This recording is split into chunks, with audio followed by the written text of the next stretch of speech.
Depois de anos na guerra, esse soldado volta para casa reencontrar a esposa que tanto ama. Mas o que ele encontra ao retornar não é amor nem acolhimento, e sim uma mulher que o esqueceu há muito tempo. Em uma viagem sem destino, acaba ajudando uma jovem grávida que tem medo de ser expulsa de casa e, para protegê-la, aceita viver uma mentira por uma única noite. Mas essa mentira o arrasta para dentro de uma família rígida, uma vinícola centenária e um amor impossível. No início do filme, vemos o mundo respirando aliviado depois da Segunda Guerra. Os trens e navios vão e vêm trazendo soldados de volta para casa, reencontros emocionados, choros, flores, aquele clima de finalmente acabou. No meio dessa multidão, desce do transporte o sargento Paul Sutton, carregando um único desejo simples: voltar para sua vida, abraçar a esposa, Betty, e começar a família que eles sempre imaginaram antes de ele partir para a guerra. Ele chega no cais com aquele sorriso esperançoso, olhando de um lado para o outro, procurando o rosto dela na multidão. Primeiro rápido, como quem sabe exatamente quem está procurando. Depois, devagar, como quem pensa, calma, ela deve estar ali, só não vi direito. Mas não. Cada homem é engolido pelos abraços das suas famílias, e Paul fica parado, sozinho, sentindo só o vento que passa quando os outros se encontram. O barulho é enorme ao redor dele, mas exatamente onde ele está, reina um silêncio doloroso. Com o coração apertado, ele segue para o apartamento onde moravam. Antes de abrir a porta, toca um medalhão onde guarda uma foto dela, o último pedacinho de casa que ele teve durante 4 anos de inferno. Respira fundo. Entra. E lá está Betty. De lingerie verde clara, surpresa como quem foi flagrada, mas logo corre para ele e se joga em seus braços, dizendo que não fazia ideia de que ele voltaria naquele dia. Pô, estranha. Ele mandou cartas todos os dias contando tudo, inclusive a data exata do retorno. É quando ela, meio sem jeito, confessa. Parou de ler as cartas. Disse que os relatos de guerra deixavam ela nervosa demais. Em sua defesa, mostra uma caixa cheia, e são dezenas, talvez centenas, de envelopes fechados. Paul sente aquilo como um soco, porque escrever aquelas cartas foi o que manteve sua cabeça funcionando no meio da batalha. Mas engole o sentimento, tenta não deixar transparecer, porque tudo o que ele queria era amor, paz, um recomeço. Só que Betty começa a falar de dinheiro, da alta economia, da vida confortável que eles poderiam ter. Orgulhosa, conta que conseguiu o antigo emprego dele de volta, vendedor de chocolates. Mas Paul tenta explicar que sonhava outra coisa para os dois, que falou disso em 1000 cartas que ela não abriu. Uma casa cheia de crianças, manhãs tranquilas, um futuro simples porém feliz. Ela ignora. Para ela, mais dinheiro igual mais felicidade. Ele cede, diz que tudo bem.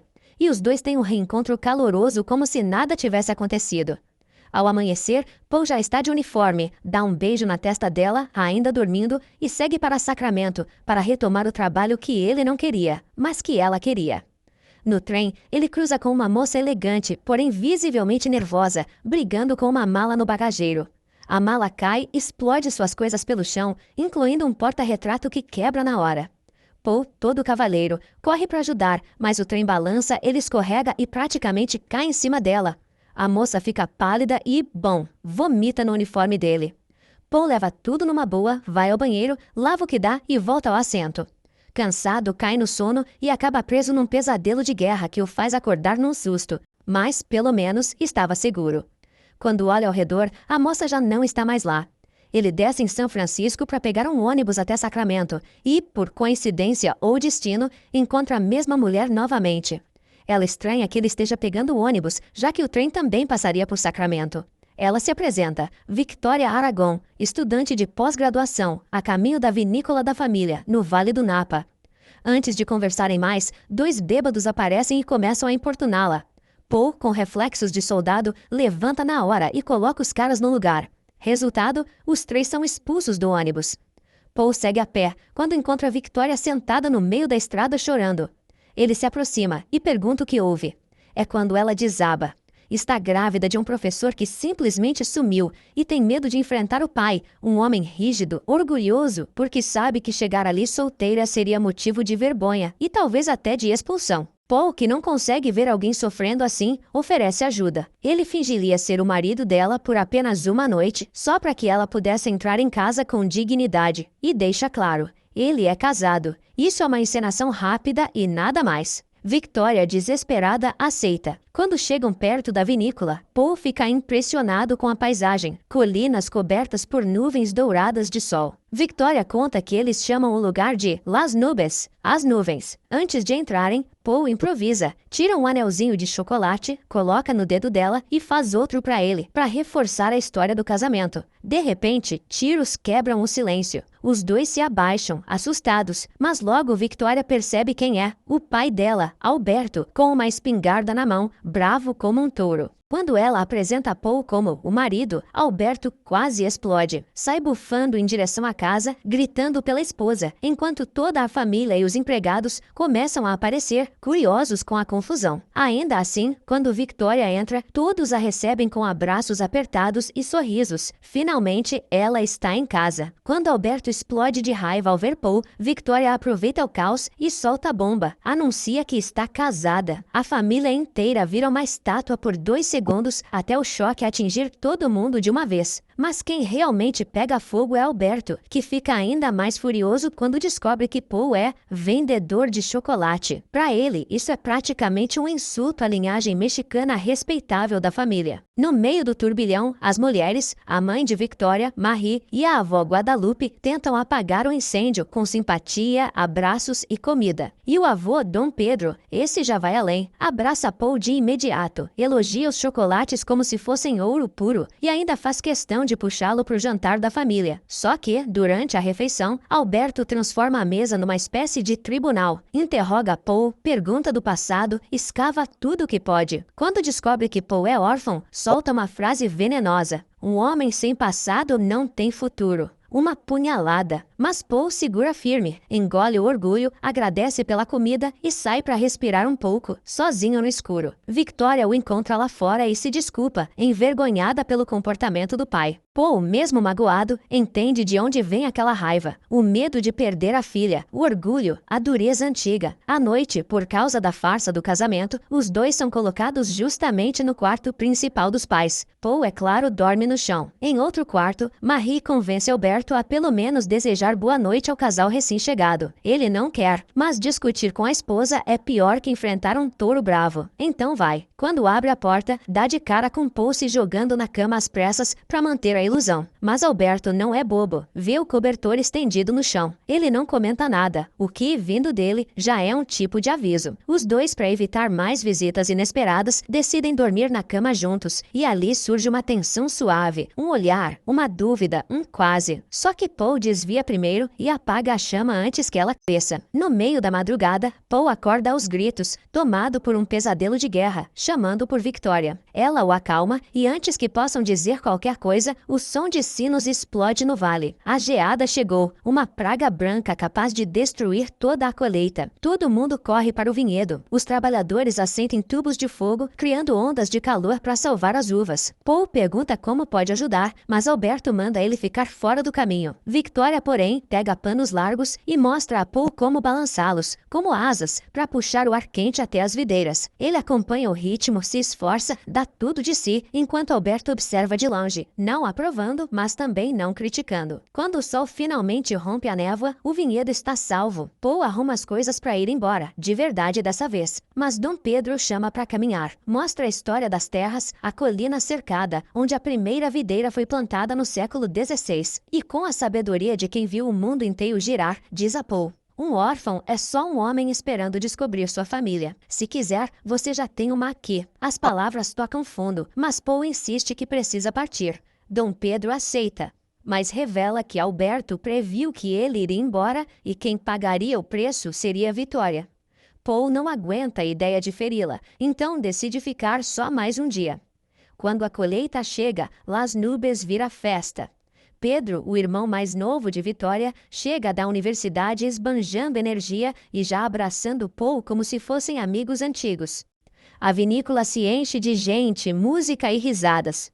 Paul observa Alberto trabalhando com precisão, copia seus movimentos e logo os dois entram numa competição silenciosa para ver quem enche uma caixa de uvas mais rápido. Empatam, quase ao mesmo segundo. Pela primeira vez, algo parecido com respeito surge no ar.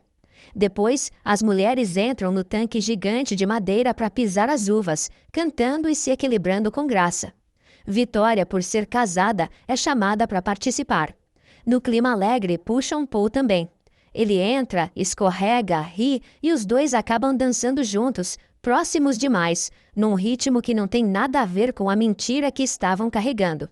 Mais tarde, longe da festa, ainda cheios de risos e cheiro de vinho, finalmente se beijam. Um beijo forte, intenso e inevitável. Mas Paul recua como se tivesse tocado fogo. Ele confessa: "Eu te amo mais do que imaginei amar alguém um dia, mas eu ainda sou um homem casado." Vitória, devastada, vira o rosto e chora pelas horas seguintes. Paul dorme no sofá, com dor de cabeça e o peso de saber que, às vezes, fazer o certo dói mais do que qualquer ferida de guerra. De manhã, ele acorda com Pedro e Alberto discutindo sobre modernizar a vinícola. Paul dá uma opinião prática, sugere empréstimos do banco. Alberto detona ele na mesma hora. "Cuide do que é seu." A discussão esquenta ainda mais quando Alberto comenta que Paul e Vitória não parecem casados, já que Paul dormiu no sofá. Paul se defende, dizendo que o bem-estar de Vitória é sim problema dele, porque ele se importa com ela. Na hora de partir, Paul vê Vitória dobrada de dor, segurando a barriga. Ele corre até ela, oferece ficar mais um dia para ajudá-la a enfrentar o pai. Mas ela recusa. Diz que ele jamais deveria ter se envolvido nisso. Machucado por dentro, Paul vai atrás dela. Mas ao invés de encontrá-la, ele dá de cara com Alberto no depósito dos barris. O pai lança mais uma ameaça, repetindo que Paul nunca vai herdar a vinícola, mesmo sendo o marido de Victoria. Paul responde na lata: "O senhor ao menos ama sua filha?" Alberto se defende dizendo que trabalha duro porque ama os filhos. Paul dispara, então comece a mostrar. Victoria, que escuta tudo escondida, fica orgulhosa por ver Paul a defendendo daquele jeito, mas seu semblante logo cai ao ver que o pai nutre um ódio descomunal por Paul. Ela não entende por que tanta repulsa. Victoria já está esgotada. Mesmo se quisesse sair da propriedade, o pai não deixaria. Alberto finaliza dizendo que só quer a verdade. Paul mais uma vez está pronto para ir embora, mas Dom Pedro o segura pelo braço. Leva-o para a cozinha e abre uma garrafa de conhaque artesanal, forte como fogo. Animado pela bebida, Dom Pedro chama um grupo de mariachis e ensina Paul a cantar verso por verso. Os dois bebem juntos, afinam a voz e logo estão cantando uma canção romântica em espanhol, rouca, torta, mas cheia de alma. E assim, no meio da noite, Paul se coloca sob a janela de Vitória, serenando com uma entrega tão verdadeira que faz a casa inteira parar para ouvir. Até Alberto, em um canto escuro, começa a se perguntar se julgou Paul com dureza demais. Dom Pedro explica que, se Vitória aceitar o gesto, ela acenderá a luz do quarto. Quando a última nota se apaga no ar frio, a janela permanece escura. Paul suspira, derrotado, e vira as costas para ir embora. Só então, depois de um silêncio cruel, a luz acende. Mas Paul é um homem guiado pelo dever antes mesmo da esperança e decide partir de qualquer forma. No dia seguinte, ele está na festa da colheita, apenas esperando o ônibus que o levará embora. Vitória e a família chegam para a bênção do vinho, celebrada pelo padre Coturre. Ela o vê ao longe e se aproxima com 2 taças para um brinde suave, quase triste. Nesse momento, Alberto aparece, coloca a mão firme no ombro de Paul e o apresenta ao padre. "Este é meu genro." E mais, anuncia que haverá casamento naquela noite. Paul empalidece, sussurra a Vitória que essa mentira não dá para sustentar. Ela concorda e decide contar a verdade ao pai, ela mesma. Antes que ela vá, Paul entrega sua medalha de bronze, conquistada na guerra, dizendo que é um presente para o bebê que ela carrega. Victoria respira fundo, caminha até o centro da festa e, diante de todos, confessa: está grávida, não é casada e não há marido nenhum. O mundo desaba em silêncio. Enquanto a família tenta digerir tudo, Paul desaparece da celebração. Ele pega a carona até a Flórida. Na estrada, dorme e sonha com Victoria, com um filho, com uma vida possível, até que uma explosão no sonho o faz despertar ofegante dentro do carro. Quando chega ao apartamento de Betty, abre a porta e encontra a esposa na cama com outro homem. Sem raiva, sem grito, apenas constatação. Betty diz com uma frieza tranquila que a vida que Paul quer não é a vida que ela deseja. Já entrou com o pedido de anulação do casamento e só precisa da assinatura dele. Paul sai atordoado, por alguns minutos. Aos poucos, algo mais forte que o choque toma seu peito. Alívio. Ele está livre. Finalmente pode voltar para Victoria. Ele pega a carona de volta e chega a Las Nubes ao anoitecer. Alberto, completamente bêbado, afoga o orgulho ferido junto aos trabalhadores. Paul o desperta e, de pé diante dele, pede permissão para se casar com Victoria, prometendo criar o filho como seu. Alberto rosna que ele continua sendo um homem casado. Paul mostra os papéis da anulação, mas Alberto, cego de raiva e vergonha, exige que Paul lute com ele. Desarmado, parte para a briga. Paul desvia facilmente. Alberto tropeça, perde o equilíbrio e no ímpeto atira uma lamparina de óleo. Erra o alvo, mas acerta uma árvore e o fogo nasce pequeno, só por um segundo, até que o vento o espalha para a próxima e a próxima. Logo, o vinhedo inteiro está em chamas. Paul reage instintivamente, molha a jaqueta, golpeia as chamas, grita instruções. A família e os trabalhadores correm para ajudar. Pedro, o irmão, corre entre as fileiras e suas roupas pegam fogo. Ele entra em pânico, gritando. Paul se lança sem hesitar, corre contra o calor brutal e envolve Pedro, abafando as chamas até apagar cada centelha. Alberto, paralisado pelo choque, tenta correr para dentro do incêndio, mas Dom Pedro o segura. No fim, nada detém o avanço do fogo. A noite engole Las Nubes inteira. Quando amanhece, tudo é preto e silencioso. O ar cheira a perda. As pessoas choram não só pela colheita, mas pela identidade, pelo legado. Dom Pedro desmorona. Acredita que até a videira ancestral, plantada no século XVI, virou cinzas. Paul decide fazer o que ninguém tem força para fazer. Sobe a colina sozinho, cavando com as próprias mãos até encontrar a raiz carbonizada. Ela parece morta.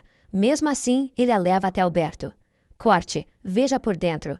Alberto respira fundo, tira o canivete e raspa a casca queimada. Por um momento, o mundo inteiro para. Um fio de verde aparece. Vida, esperança, renascimento. Dom Pedro cai em lágrimas. As pessoas se abraçam, rindo e chorando ao mesmo tempo. Alberto olha para Paul, não como um inimigo, não como um intruso, mas como um homem de coragem. Ele corta um pedaço vivo da raiz e entrega a Paul.